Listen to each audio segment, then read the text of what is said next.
Most men that I know all have a story about some athlete that played through pain.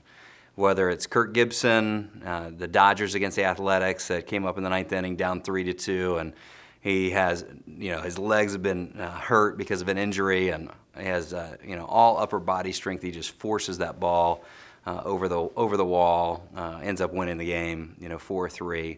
Or Michael Jordan when he was playing with the stomach flu in Game 5 against the Jazz. I mean, all of us have some story about an athlete that played hurt, played through pain.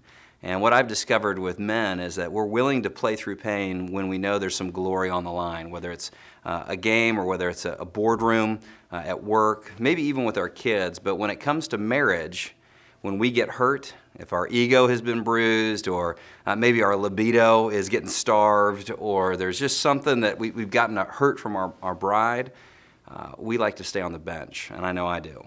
And so that's the moment when God says, no, I need you in the game, and I need you to engage. And so are you willing to play through pain with the most important game of our life, which is our marriage? If a young man asked me, why, or what should I know about marriage?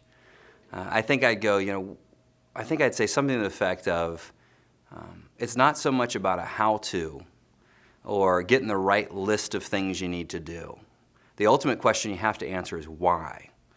Why are you going to love your bride? What's the purpose? What's the ultimate call for you?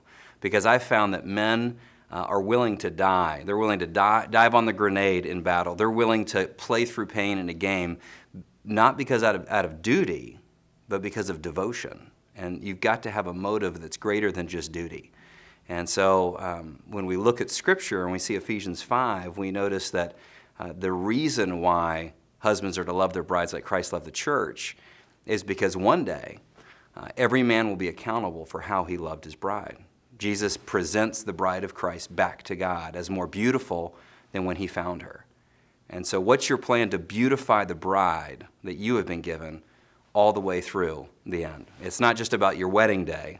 It's actually about when you present your bride back to God that really counts.